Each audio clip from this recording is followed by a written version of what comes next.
देखते ही ये तीनों फैक्टर, डिवाइस की कीमत, डिजिटल कनेक्टिविटी और डेटा की कीमत, इसका मल्टीप्लायर इफेक्ट हर तरफ नजर आने लगा।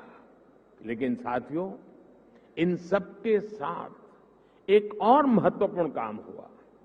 देश में डिजिटल फर्स्ट की सोच विकसित हुई। एक वक्त था जब बड़े बड़े विद्वान, एलिट क्लास, उसके कुछ मुट्ठी भर लोग, सदन के कुछ भाषण देख लेना, कैसे कैसे भाषण हमारे नेता लोग करते हैं, वे मजाक उड़ाते थे। उनको लगता था कि गरीब लोगों में क्षमता ही नहीं है, ये डिजिटल समझ ही नहीं सकते, संदेह करते थे। उन्हें शक था कि गरीब लोग डिजिटल का मतलब भी नहीं समझ पाएंगे। लेकिन मुझे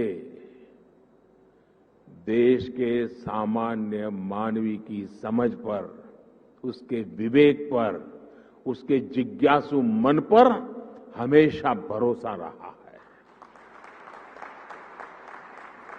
सर, आज 5G को लॉन्च हुआ है, किस तरह से आपकी कंपनी जो है 5G सर्विस को ऊपर में बढ़ाएगी? वोडाफोन आइडिया ने काफ़ी कुछ तैयारी की है और जो नेटवर्क है वो कंपैटिबल है आज के दिन 5G में कन्वर्ट होने के लिए। जैसे प्रधानमंत्री जी ने कहा, ये नई टेक्नोलॉजी नहीं है, ये सिर्फ एक क्रांति है। तो वोडाफोन आइडिया की ये कोशिश रहेगी कि इस क्रांति का कंपनी एक हिस्सा बन पाए। सर, 5G सर्विसेज किस तरह से रहेंगी? क्या उनका चार्ज होगा, अफोर्डेबल होंगी? सब तो भी देखना पड़ेगा। I don't think there is any clarity on that yet. आज तो लॉन्च ही हुआ है। श्री मुकेश अंबानी जी, मेरे पिताजी ने बताया, जियो का पूरा प्लान होएगा कि दिसंबर तक पूरा इंडिया कवर हो जाएगा। भाग भाग इंडिया में अपन देखेंगे कि 5G के अनुसार बहुत सारे नए एप्लीकेशंस आएंगे। और जैसे प्राइम मिनिस्टर मोदी जी ने बोला था कि नई क्रांति चालू हो जाएगी इंडिया में। सर्विसेज अफोर्डेबल होगी? किस तरह की सर्विसेज होगी 5G? एब्सोल्युटली, हम बहुत अफोर्डेबल करेंगे। हर एक भारतवासी को अफोर्डेबल होना चाहिए, डिवाइस के लेकर सर्विस तक सब कुछ तय करेंगे। Thank you.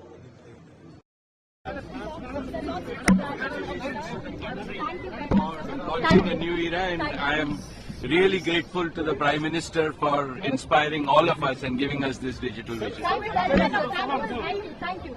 मोदी जी ने बात की मेक इन इंडिया की, इन्होंने नारा लगाया लाल किले से मेक इन इंडिया का।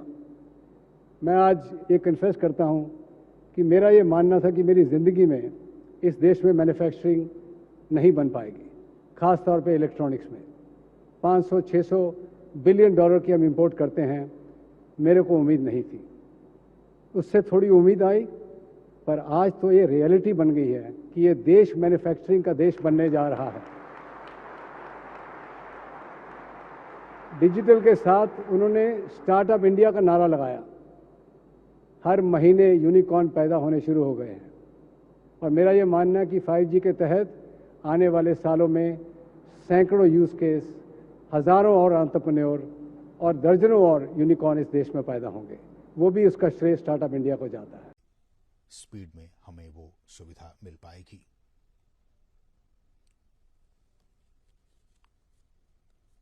दूरसंचार क्रांति के लिहाज से आज का दिन बहुत ही महत्वपूर्ण, और न सिर्फ दूरसंचार के लिहाज से बल्कि इसके और क्या कुछ यूजेस हैं। हम जानते हैं कि इन दिनों इंडस्ट्रियल रिवॉल्यूशन 4.0 का जमाना है, चौथी औद्योगिक क्रांति चल रही है, और इस क्रांति में internet of things, cloud, big data, artificial intelligence और एज कंप्यूटिंग के साथ साथ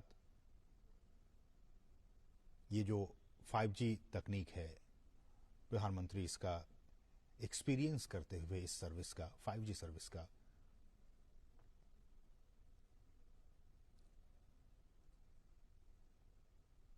और इनका प्रयोग इंटरनेट ऑफ थिंग्स की बात की जाए या फिर क्लाउड की बात की जाए, big data, artificial intelligence, edge computing के साथ 5G चौथी औद्योगिक क्रांति का एक बहुत ही महत्वपूर्ण प्रवर्तक हो सकता है।